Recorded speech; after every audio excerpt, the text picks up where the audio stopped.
Ave Maria in the Afternoon is a co-production of Ave Maria Radio and EWTN Radio and carried across the EWTN Global Catholic Radio Network.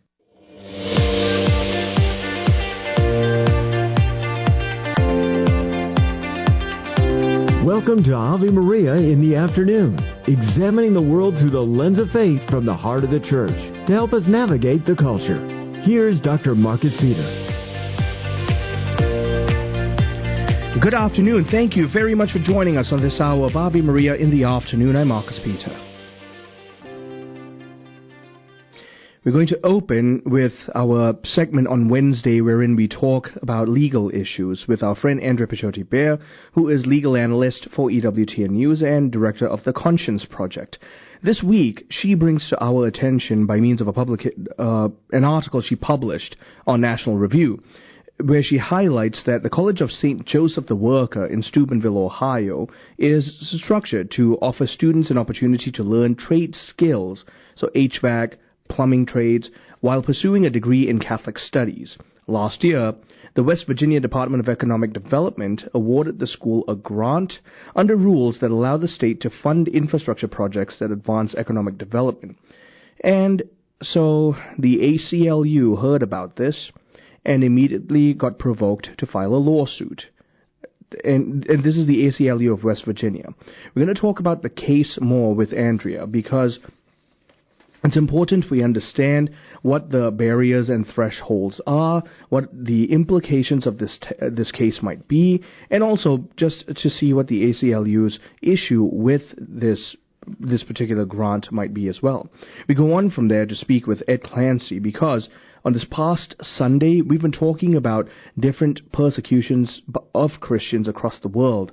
In this past Sunday, militants that were affiliated with ISIS, this is a sub-branch called the Allied Democratic Forces, they attacked a church in the Democratic Republic of Congo. They killed dozens, and they set buildings on fire. Some of these people were attacked during worship. Ed Clancy joins us to talk about this latest attack against Christians in the Democratic Republic of Congo. We go on from there to finally speak with Mariana Orlandi. Rome and New York are similar in many ways, world capitals of fashion, art, culture. Both cities have long been destinations for travelers from both sides of the Atlantic. Today, however, they've both become more macabre, and they have a commonality in that being macabre. They're both stages for legal and judicial debates over the medicalization of death. We want to talk about this debate with Mariana and talk about how the U.S., and particularly New York and Rome, are debating the dignity of the human person and therefore the meaning of life and death. All this after the headlines. Thanks, Marcus. Good afternoon, everyone. This is your Ave Maria Radio News for Wednesday, July 30th. It's the Feast of Blessed Solanus Casey. Today's news brought to you by Ave Maria's Family of Funds at AveMariaFunds.com. The popular podcasting priest Father Carlos Martins is no longer facing criminal charges after an incident at an Illinois parish last year that led to misdemeanor allegations. A criminal complaint filed against Father Martins in January alleged that he touched a young girl's hair while speaking to a classroom of students while making a joke about his own baldness. In the press release today, Father Martin's attorney said the dismissal of the charges was, quote, exactly the result we were expecting. Democrats are invoking a rare Senate rule to force the release of Jeffrey Epstein files. Minority Leader Chuck Schumer. This morning, I join all of my Democratic colleagues on the Homeland Security and Government Affairs Committee in invoking a century-old law known as the Rule of Five to compel the Department of Justice to release the full and complete Epstein files. It's a century-old law that says the executive branch must turn over requested documents when requested by at least 5 members of the Homeland Security and Governmental Affairs Committee.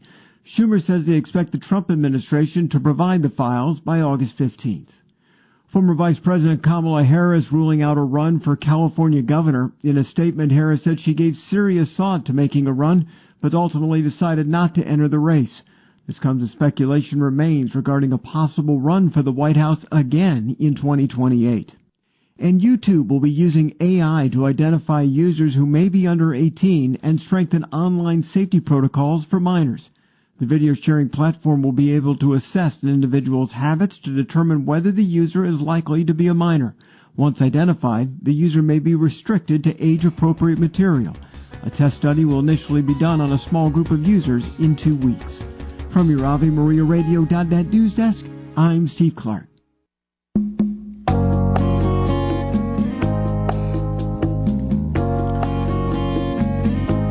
Good afternoon and welcome back.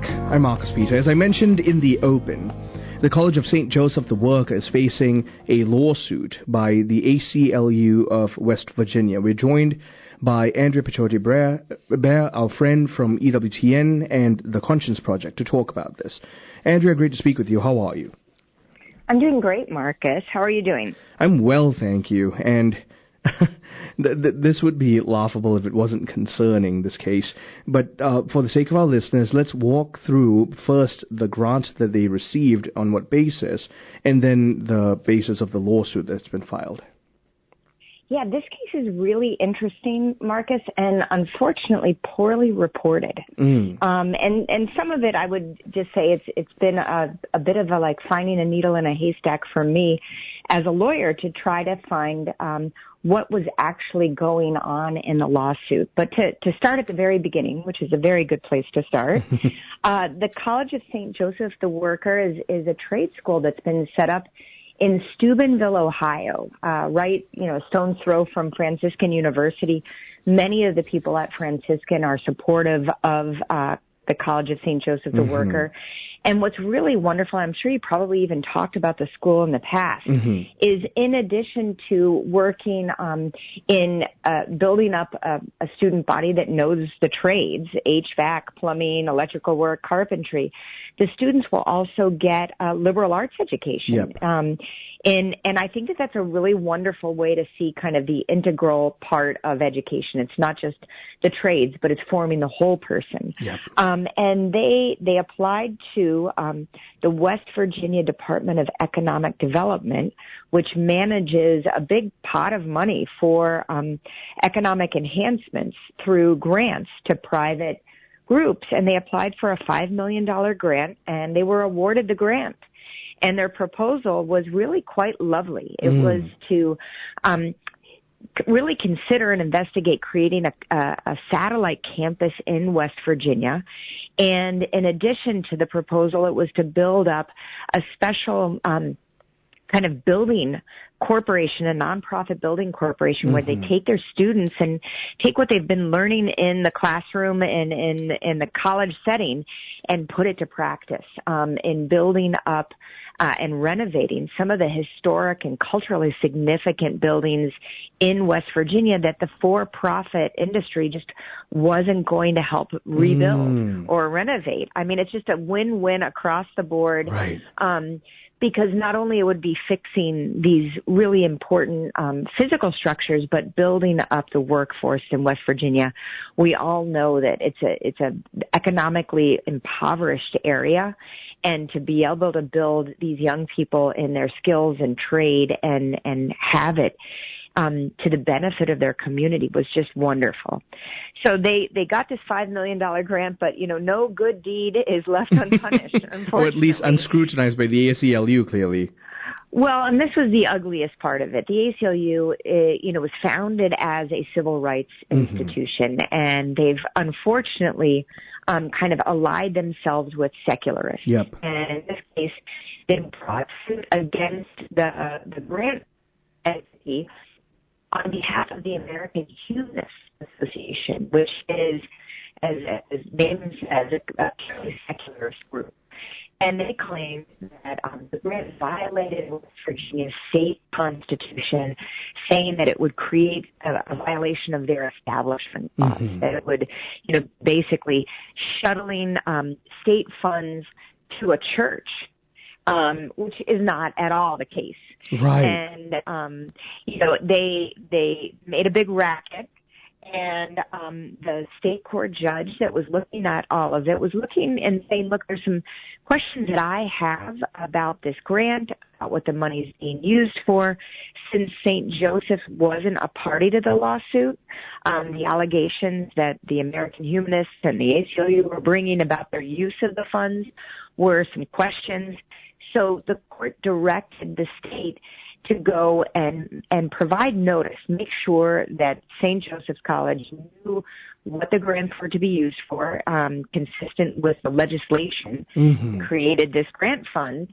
And just on Monday, I found, the state filed a motion saying, we've been corresponding with the college. The college is clear on what the money is supposed to be used for. It's not supposed to be used for advocacy or religious instruction, but for things that are entirely consistent with the grants. Sadly, in the middle of all of this, the ACLU has been issuing press releases claiming that they were victorious in halting this grant from happening, and that's just not true.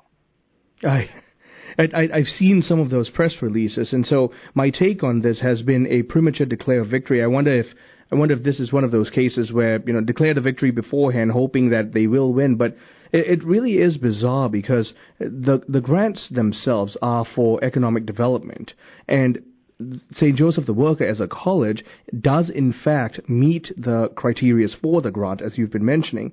So do you think that the ACLU is going after St. Joseph, and again, this is putting too fine a point on it, could it be driven by anywhere from, their concerns about religious bias, it's the first thing, to perhaps the broader legal issues with DEI policies drawing back under the Trump administration? I think it's so hard to get into the minds of people that you just don't understand. But I would say that in the papers that they've filed, they have a very poor understanding of the development of case law, especially from the Supreme Court in recent years on the Establishment Clause and on the Free Exercise Clause. Over the last 5 to 10 years, the court has said, look, if you're going to have a generally available grant program, you can't exclude groups that are otherwise qualified simply because they're religious. There's no Establishment Clause problem, and excluding them would actually violate the Free Exercise Clause, because it would say, you could get this money, but you just can't be religious in order to receive it. And so it's surprising that they would get the law so wrong. I also think that the idea is to try to basically malign these faith-based groups and say, what they're trying to do is push a Catholic idea on the people of West Virginia. And if that idea is to work hard and to work well, then bring it on. But this idea of the fact that government should be hostile to religion is a misguided, anti-constitutional idea. And it's to St. Joseph's credit that they saw a need in their environment. Even though they're Ohio-based, it's right next to West Virginia, and they realized this is a community, it's a common good that we can offer, and they partnered well. I'm really impressed with the state attorneys in West Virginia and how they have actually know very well what the law is. They've been litigating in the Supreme Court. They have a big case coming up this term, and they've got some sharp lawyers, and their legal documents have really been on point, very clear. And I would be surprised if the ACLU's victory would actually come to fruition. If it did in the lower state courts, it's a quick reversal by the Supreme Court. And that's good to hear because, like you said, they've been declaring victory that they've successfully blocked the grant reaching St. Joseph the Worker, but this thing has yet to be played out. Well, and what we do know is the grant is actually awarded, and not a full amount has been paid, but about $500,000 have been used towards building up this program. And so see, that's not in the ACLU statement. No, it's not. And it's very difficult to claw back that kind of money, especially because there's been no action filed against St. Joseph's as taking money contrary to the grant. So I think we're moving forward in a great direction. Well, I'm really glad you were here to speak about this. Thank you, Andrea. Thanks, Marcus, for having me. Have a great evening. You too. My guest has been Andrea Picciotti-Bayer. She's legal analyst for EWTN News, director of the Conscience Project. We're talking about St. Joseph the Worker, a college in Steubenville that is now facing a lawsuit by the ACLU of West Virginia. Stay tuned. I'm Marcus Peter. Catholic Charities of Shiawassee and Genesee counties have been providing health and creating hope since 1941. It's the generosity of donors that allows them to provide necessary services such as their warming center, which provides refuge and comfort to thousands in our community. They also offer hot meals in their soup kitchens and help families make ends meet in their community closet. Even the smallest donation makes a meaningful difference. Join us in their mission by giving a donation at CatholicCharitiesFlint.org. You like pizza? Me too. And for that, we can thank our friend Tom Monahan. First, he starts with $900 and opens one pizza shop. Then it's worldwide, thousands of shops. But all this was just a warm-up for his greatest achievement yet. He built a university. God inspired Tom to build up generations of men and women who have a hunger to reach the world for Christ. This place is Ave Maria University. Visit avemaria.edu to see what's next. Ave Maria in the Afternoon is underwritten by the following nonprofit organization: Real Estate for Life. Buying or selling your home or business property? Real Estate for Life can connect you with one of 1,400 pro-life real estate agents around the world. When Real Estate for Life receives a referral fee, they donate 70% to Ave Maria Radio and Human Life International. More information at realestateforlife.org or 877-LIFE-US1. That's realestateforlife.org. Do you own popular index mutual funds or ETFs? If so, you're automatically own shares of companies that conflict with your moral beliefs. Ave Maria mutual funds are managed to conform to pro-life and pro-family values. Long-term investors can invest in the no-load Ave Maria mutual funds. The experienced professional portfolio managers make decisions based on investment fundamentals and pro-life values. You can learn more about Ave Maria mutual funds today at 866-AVE-MARIA or visit AveMariaFunds.com.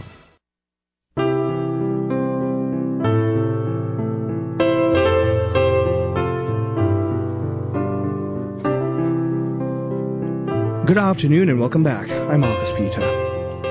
On Sunday, militants with the ISIS-affiliated Allied Democratic Forces attacked a church in the Democratic Republic of Congo, killing dozens and setting buildings on fire. Ed Clancy has more on this latest attack against Christians. Ed is the outreach director of Aid to the Church in Need, USA. Ed, great to speak with you again. How are you? The same here. It's good to speak with you. So, just overview, what happened in the DRC this past Sunday? Well, the northeastern part of the Democratic Republic of Congo, close to Uganda and South Sudan, is an area of the country that has had a lot of conflict lately. There are forces called the ADF, which are essentially pro-Islamic forces. They originate from Uganda. They moved into the Democratic DRC because the Ugandan army pushed them out of Uganda. They were initially started as a reaction to the president of Uganda, who had pushed out some of the more militant forces that stood against him. And now they are raining terror in the region. And then this Sunday, at a Eucharistic revival at a parish in Komanda, the ADF militants, terrorists, came into the church and the town surrounding the church, attacking people. They used machetes and guns and setting fires. As of today, there are at least 43 people dead and dozens of people missing. And they fear that many of the children who are missing have been kidnapped or taken hostage. And Pope Francis in 2023 had visited the DRC, and he had made a statement about how this was a kind of forgotten genocide of Christians. So it's a wonder that the world hasn't paid enough attention to Christian communities in the DRC.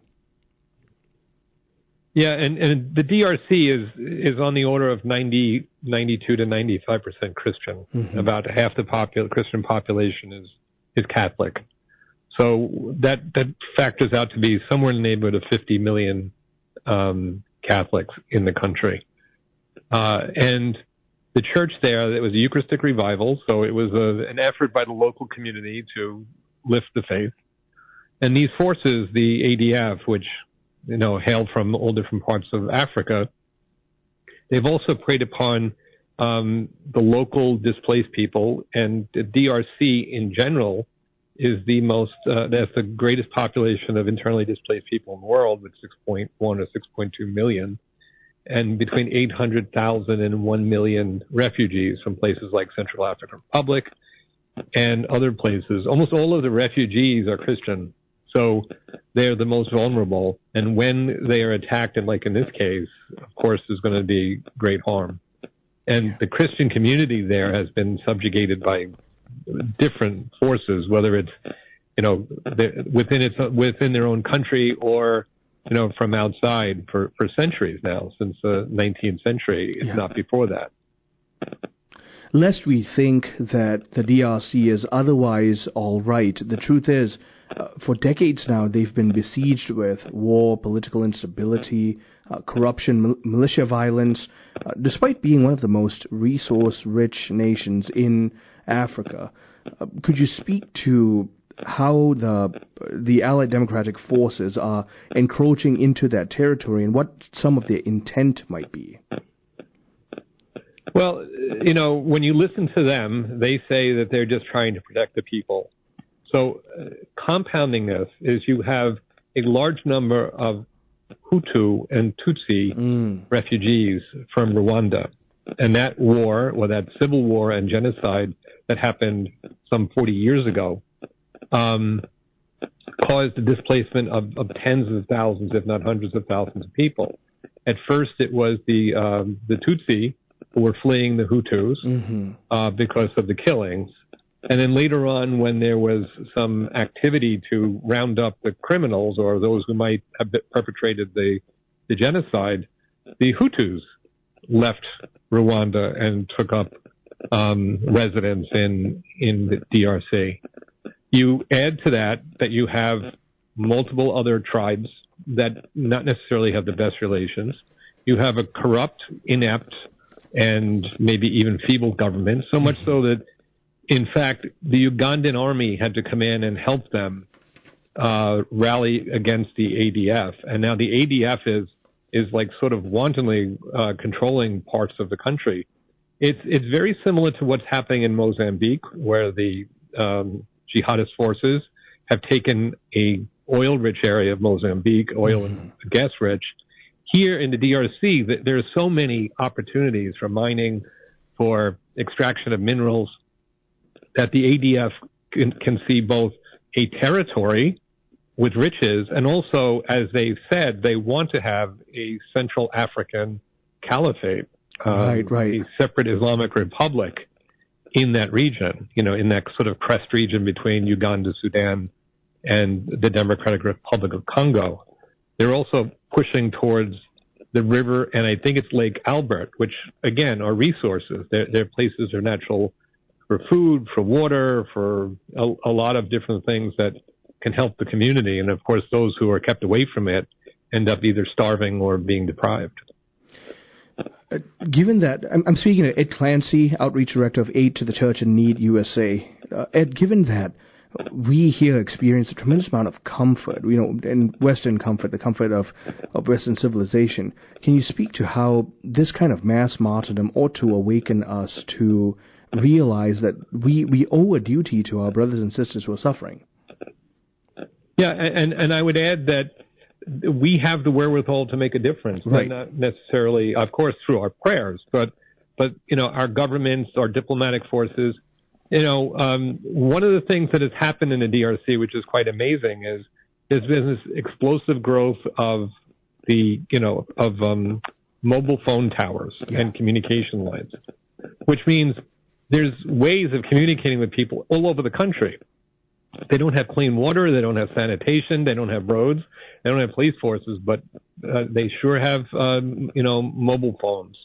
And of course, what does that mean? That means that they can be tapped into, they can be tracked, and also, all of the other things that can happen with these resources. For example, in Nigeria a few years ago, a priest was abducted, and the priest was kidnapped, and they didn't hear anything from the kidnappers.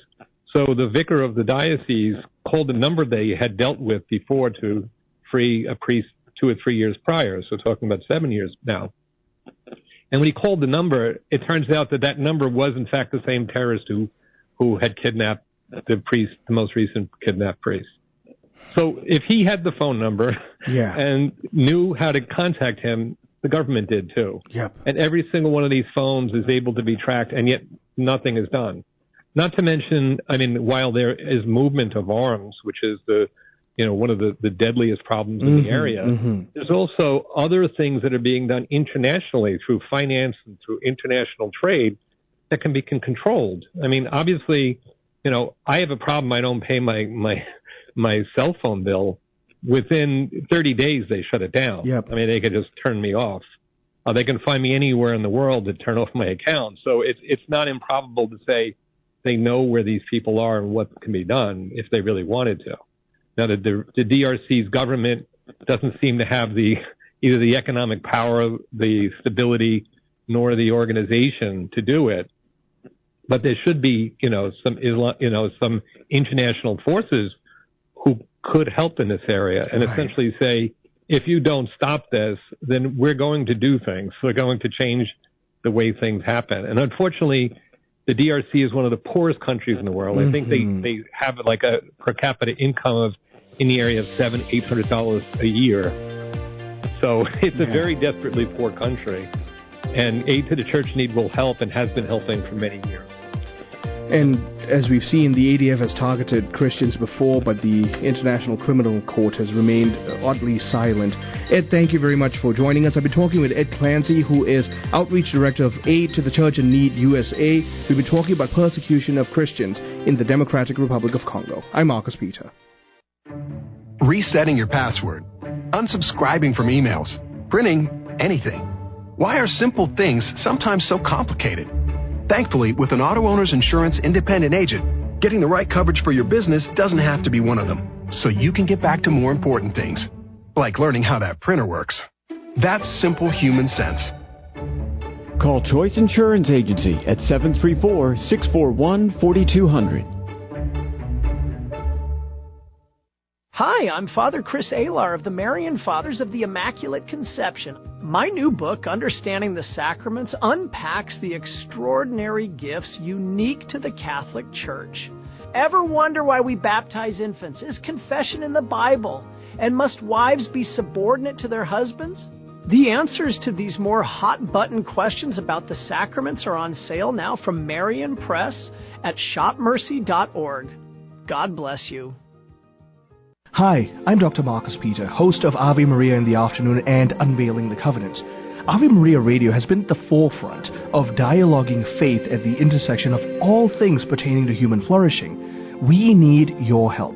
Our infrastructure is in urgent need of updating. We want to ask you to support us in this summer campaign. Every gift, no matter how big or small, will be useful to bringing the gospel to the ends of the earth. Thank you. You are broadcasting hope with us. Maybe you've been hearing a lot about the need to make a spiritual communion while participating from home in a live-streamed or broadcast Mass. By asking for spiritual communion, we are acknowledging that the Holy Mass is the perfect, best way to worship God. The priest intercedes perfectly for us with God the Father because he acts in persona Christi. This is the time to see that through the priest's representation of Christ's sacrifice on Calvary, we are never separated from our Lord. Jesus, I embrace you and unite myself wholly to you. Believers who respond to God's Word and become members of Christ's body are intimately united to Him, the Catholic Catechism tells us. In that body, those who believe are united with Christ through the sacraments in a very real and hidden way. The body's unity does not do away with the diversity of its members who engage in a diversity of functions. The unity of the mystical body triumphs over all human divisions. As St. Paul says, there are no Jews, no Greeks, no slave, no free man. All are one in the body of Christ. Christ is the head of the body of the church, the principle of creation and redemption. We are united with Christ in his Passover. All his members must strive to resemble him until Christ is formed in them. This is Peggy Stanton, and this has been the Order of Malta's Minute with the Catechism. Underwritten in part by the following nonprofit. Are you paying high prices with a traditional health insurance company that pays for things that violate your conscience? There's an alternative available. Solidarity HealthShare is a community of faithful individuals and families that never share into immoral medical services, all while saving you money with prices starting as low as $85 per month for singles and $512 for families. Never fund another abortion with your healthcare dollars. Call 844-313-4999 to learn more. This program brought to you in part by Ave Maria, Florida, a big kind of small town where golf carts take you everywhere and there's always something fun around the corner. Discover championship golf, resort-style amenities, and a town center full of shopping and dining. With Ave Maria University and Ave Maria Catholic Church at its heart, it's a community full of connection and charm. More than 25 model homes are available for viewing. More information can be found at AveMaria.com. That's AveMaria.com.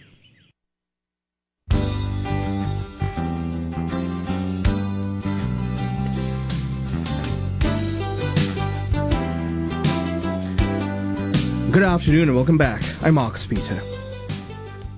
Rome and New York are similar in many ways. World capitals of fashion, art, culture. Both cities have long been destinations for travelers from both sides of the Atlantic. Today, however, they have a more macabre commonality. They're both stages for legal and judicial debates over the medicalization of death. We discussed the debate with Mariana Orlandi. Mariana received her doctorate in law from the University of Padua, Italy, and from the University of Innsbruck, Austria. Prior to moving to Texas, she was a James Madison Associate Research Scholar and lecturer in the Department of Politics at Princeton University. Mariana, it's great to speak with you again. How are you? Oh, it's great to speak to you again, too. I'm doing fine, thank you. So, I don't think our listeners are fully aware of what's going on and just how bad New York legislature's recent bills have made the fight for human life. So if you could just enlighten us, what's happening in Italy's constitutional court and New York's legislature?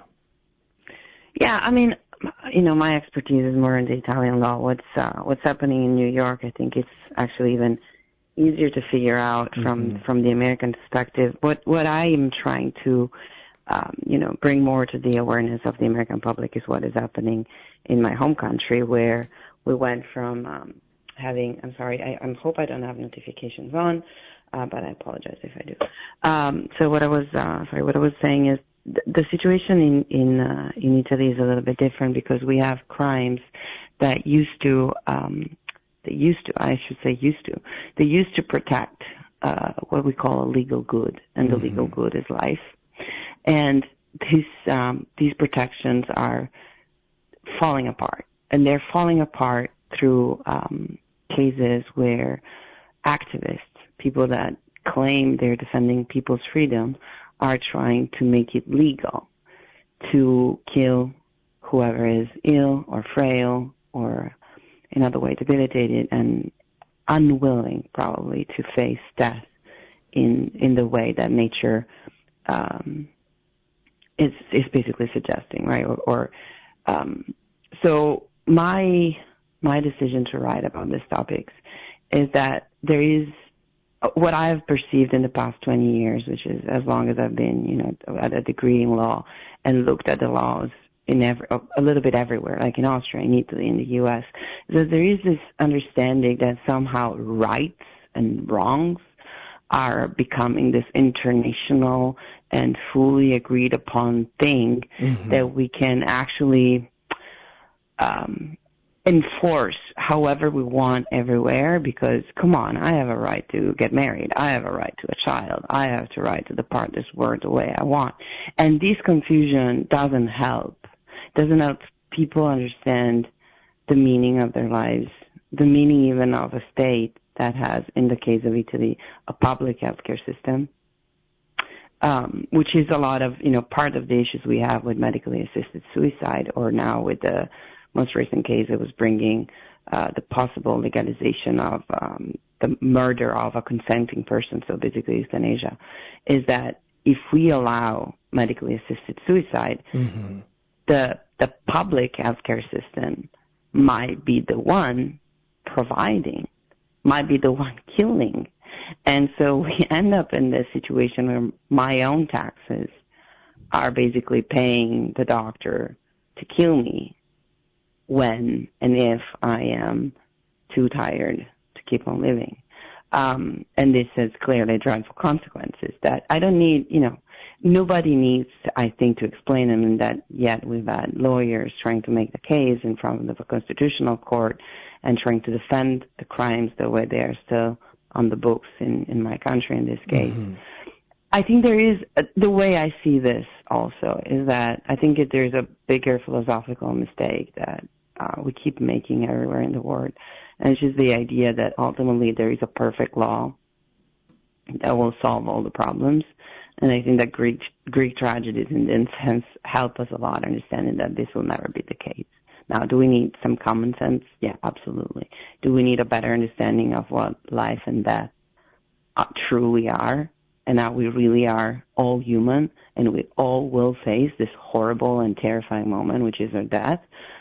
Yeah, I think we need to go back there. So, to this end, on the one hand, I might write articles like the one I wrote, trying to describe what is the situation that we're now facing. On the other hand, at the institute that I have the honor to run here in Texas, 2 years ago, we read together the amazing book, The Lost Art of Dying, by Lydia Dugdale. And, we discussed together, including with people that are 20-year-old, the fact that we will have to face that moment. And it's better that we think about it more, not less, right? As we all try to do. And, I'm guilty as charged. I'm definitely guilty of that too. Anyway, so in my understanding, what is happening across the globe is the same thing. And it's people who are afraid of their own finitude are trying to evade the subject by taking control of the end. And this, of course, has potentially dreadful consequences. We've seen it in Canada. We don't need to go back to the Nazis, right? We see it today in Canada. There have been multiple articles have been written of the, obscene situations that have happened where people are suggested, the patients are told, well, haven't you considered suicide, right? Because the treatment for you is actually very expensive, and you only have this much years ahead of you. It doesn't matter whether in this last year of your life you might be writing, the greatest book, or just being an example for so many people on how to deal with our finitude. So I don't know that I answered your question. I can go into details of the crimes that are in there. But, I could also talk about this topic for a while if you don't stop me. So. Oh, well, I appreciate that you provided that grounding and framework, because up until fairly recently, within the last decade or so especially, most of the West had viewed any affront to life, murder, but also suicide, the willful taking of one's life, in a kind of criminal capacity. And we are seeing now an abject shift to the complete rejection of the dignity of the human person. So, in New York, for example, medical assistance in dying allows for you to receive that help without needing mandatory pain or even informing family. The holds are being pulled down. So what we're seeing in Italy, unfortunately, is a continued conversation in that light. Yeah, and on the one, I could also say that in some ways New York is better, because at least from the draft, the bill I read required that you have no more than 6 months of living. That's not required in Italy. Now, you could argue that there are better or worse, but they're all bad. Ultimately, all this, and as you were saying, we used to protect life. I think that part of our problem is that we've lost, again, the vocabulary around it. If we think that crime, the criminal law is there exclusively to protect my freedom, and my freedom is exclusively my autonomy in making whatever choice I want to make, including, eating my own body, saying, something crazy, right? But if that's my freedom, if the law is there only to limit others from infringing upon this absolutely crazy freedom I could have against myself, then of course we have no reasons to prohibit suicide, and we have no reason to prohibit the murdering of a consenting person. Right. And therein lies the issue, that if the law goes down that path, we continue to denigrate those very things that brought about the flourishing of the West, including Italy, including the U.S., and fundamentally that includes the dialogue on the dignity of the human person. Absolutely. I was having this conversation earlier this morning with one of our students that is now off to law school. And, we need to come to the conclusion that the West did reach a level of understanding of what dignity is. And Christianity in this was, but the Greeks were kind of there already, right? Mm-hmm. We completed the job, and Christ definitely completed the job. Right. But the Christian culture has been able to protect each one of us in ways that are unprecedented and that have no equivalence elsewhere in the world. Now, do we want to go back from it? Do you want to go away from this model? Of course we can. Yeah. Is it better for us? I doubt it. My guest has been Mariana Orlandi. Thank you so much, Mariana. And she has a PhD in law from the University of Padua, Italy. We've been talking about demanding murder, needing heroes. I'm Marcus Peter. Every woman deserves specialized health care. At Arbor Women Health, our team of compassionate professionals listen to our patients and want to understand what they're going through. They serve everyone from teen girls to seniors. Our faith-based clinicians specialize in obstetrics, gynecology, fertility awareness and crisis, or unexpected pregnancies. Call 734-930-4020 or visit arborwomenhealth.org. Arbor Women, faith-inspired, dignity-affirming health care. St. Therese once told her sister Celine that when we trust ourselves and not God, our soul becomes barren and incapable of virtue. Her remedy? External works of charity. We all try to do it on our own sometimes without asking for God's help. At St. Paul Evangelization, we suggest sharing the gospel with someone who needs it. Check out streetevangelization.com to find a team near you where you can share the love of Jesus. If there isn't one in your area yet, perhaps God is calling you to start a team in your city. To learn more, visit streetevangelization.com. Hi, I'm Dr. Marcus Peter, host of Ave Maria in the Afternoon and Unveiling the Covenants. Ave Maria Radio has been at the forefront of dialoguing faith at the intersection of all things pertaining to human flourishing. We need your help. Our infrastructure is in urgent need of updating. We want to ask you to support us in the summer campaign. Every gift, no matter how big or small, will be useful to bringing the gospel to the ends of the earth. Thank you. You are broadcasting hope with us. This week on Christ is the Answer, Father John talks about wasting time with God. What does it take to really get to know someone? Well, you spend time with them. This is especially true with our deepest connections, as we want to be with our loved ones, even if we're not doing anything but spending time in their presence. Tune in this week as Father John shows us the fruit of wasting time with God, as well as how Mary is the perfect disciple. Tune in for Christ is the Answer, Monday through Fridays at 11 a.m. on Ave Maria Radio. One person doesn't like the Mona Lisa, the second person does. And the third person says, well, beauty is in the eye of the beholder. It's a popular saying, we know that. Remember, though, that beauty is an element of being. It describes what a thing is. And because it is an element of being, while we talk about beautiful paintings and buildings, we also talk about beautiful persons. We know that Grandma Kuzno is beautiful. We know that our children are beautiful. It even gives us joy to see the cleaning lady in the halls of school because she, too, carries a radiance of beauty. And if someone were to contradict you, if someone were to say, your consideration of Grandma Kuzno's beauty is just your own subjective opinion, we would know that person is wrong. Because beauty is not in the eye of the beholder. It is in my grandmother. It is in my child. GuadalupeWorkers.org. Ave Maria School of Law is the Roman Catholic law school in the United States. Consistently ranked in the Princeton Review as one of the best and most conservative law schools, as well as pre-law's most devout law school. Ave Maria School of Law provides a traditional legal education while emphasizing how the law intersects with the Catholic intellectual tradition and natural law philosophy.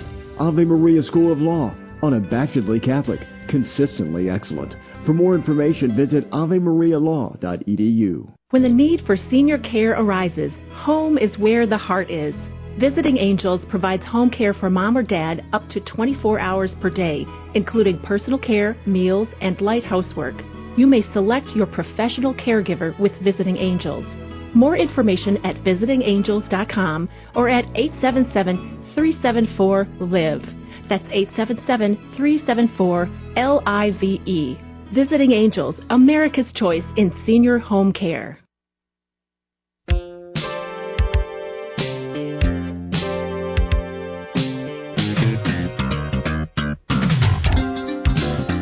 Good afternoon and welcome back. I'm Marcus Peter. I want to follow in the same train of thought that we were talking about with Mariana earlier. In that article, she draws us to that somber intersection of modern law and compassion, New York and Rome, urban beacons at one point of Western civilization.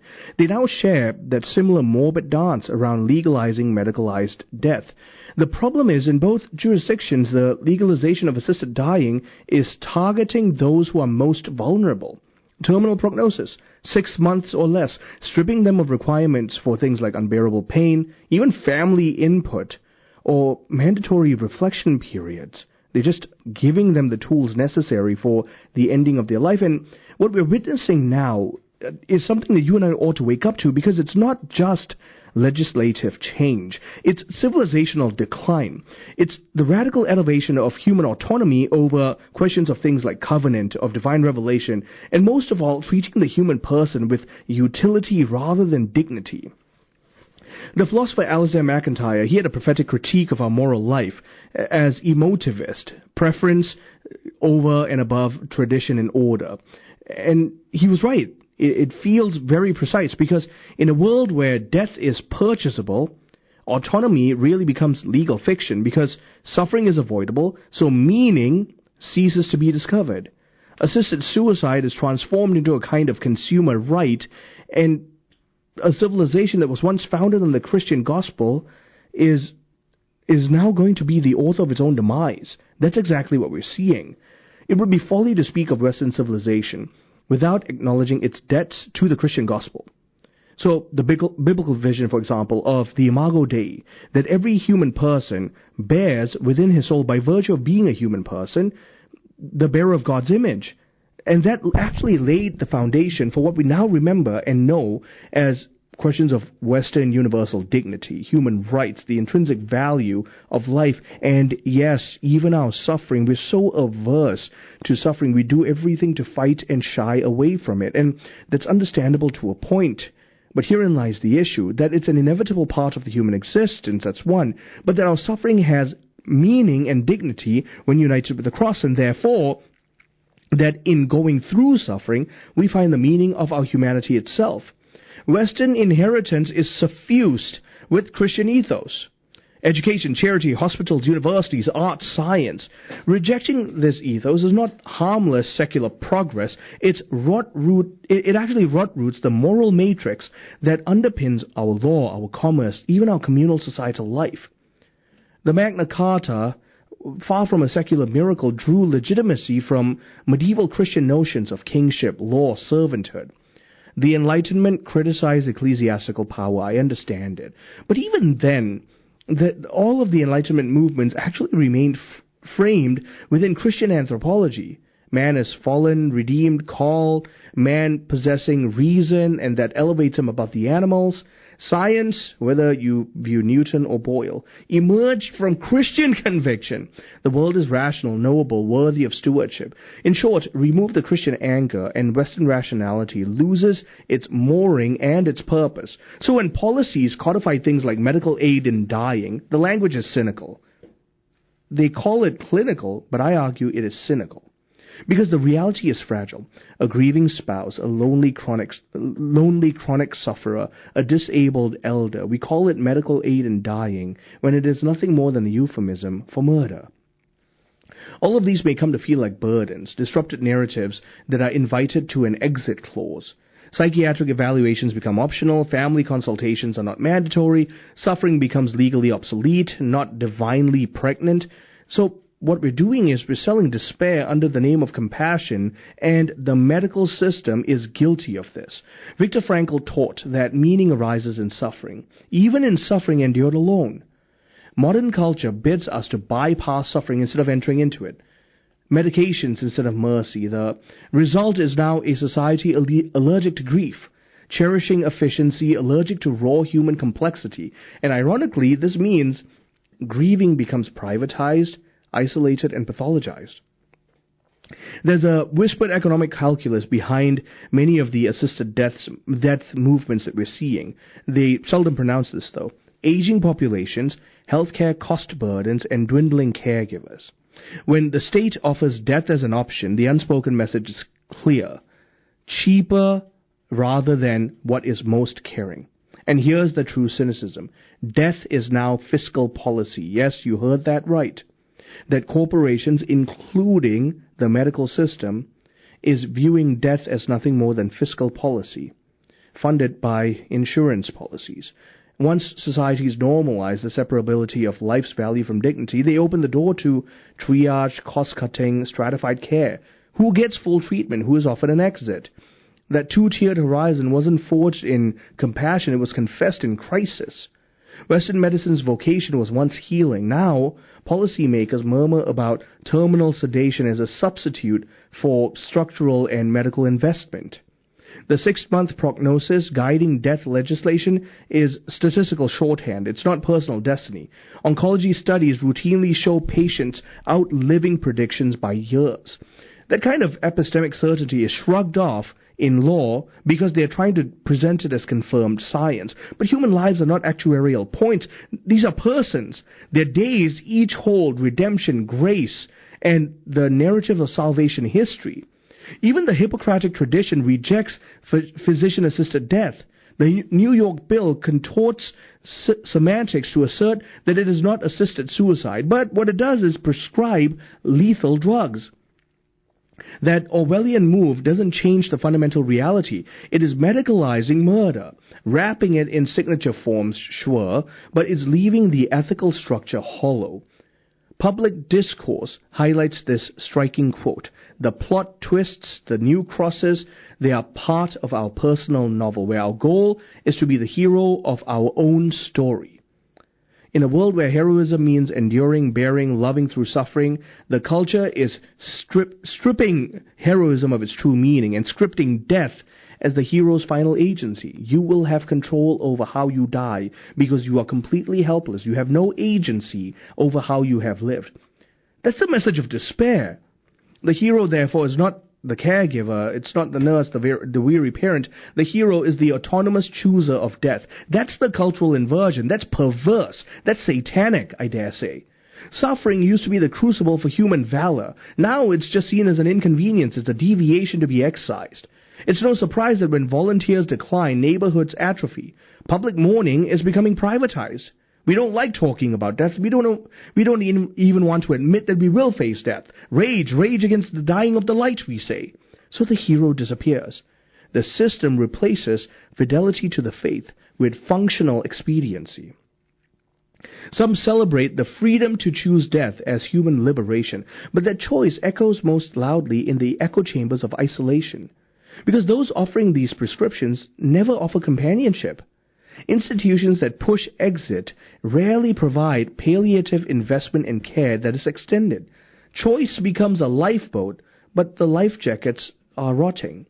Because this is a vantage point that is destructive. We're seeing state-facilitated escape hatches of death that absolve collective responsibility. We are permitting death. We rarely insist on human presence. We don't do the work of human presence. The prescription is antiseptic. Life's messiness is unwelcome. In effect, society trains death as therapy and treatment as utilitarian and expensive transaction. The gospel of Jesus Christ doesn't merely shape private piety. It actually constitutes public ethos. It teaches us how to operate in the public sphere. Covenantal principles informed medieval guilds, town ordinances, charitable institutions. Christian hermeneutics shaped natural law theory. Augustine and Aquinas taught that moral law, written in conscience and scripture, transcend utility. So rejecting gospel roots means severing the anchor of law and legitimacy. Western heritage unmoored becomes nothing more than a drifting and eventually capsizing vessel. Jacques Maritain warned us, forget your identity and lose your future. When political discourse excludes religious convictions, it doesn't become neutral, it becomes hollow. Public morality becomes manufactured by technocracy rather than memory. Europe's demographic implosions, America's family declines, the declining global level of birth rates, these are not accidents, they're symptoms of spiritual amnesia. So let's be explicit. Reject the Christian cultural substrate, so things like the belief in redemption, the dignity of the human person, covenant, communal accountability, religious identity. You reject all this, and you inevitably sow the seeds of ruin. Because without a shared view of the Imago Dei, human life becomes expendable. Without a shared covenant of care, suffering becomes nothing more than a utilitarian burden. Without a shared resurrection narrative, death becomes final, and so we avoid it until the end, where we have a choice of how we want to face it. Europe's aging, low birth regimes, America's loneliness epidemic, technocratic governance, none of these are coincidental trends. They are correlated consequence of the removal of Christianity and the removal of the biblical anthropology. So much so that now our Western law doesn't have a guardrail, it doesn't have a compass. Rejecting gospel heritage accelerates decay. We risk a civilization that curates death and neglects life. If we want to redeem a proper trajectory, this is more than policy tweaks. Our culture needs to transform. It needs to repent. If my people who are called by my name would hear my word and repent of their sins, then I would heal their land. It requires reformation. The path back is going to have to be collective. Cultural renewal, the embracing of the gospel, societal structures, strengthening of the family, especially in the parish, religious practice, yes, religious, devout practice, reinforcing participation in sacramental liturgical life, moral living in the public sphere. That's the only way we can defeat this evil. The church beckons society back into covenant with Christ and his cruciform love. It is only in that solidarity that we can bear the weak. In liturgy, we remember redemption. In ethics, we uphold human dignity. Life flourishes, and community will endure if we return to Christ. Stay tuned. I'm Marcus Peter.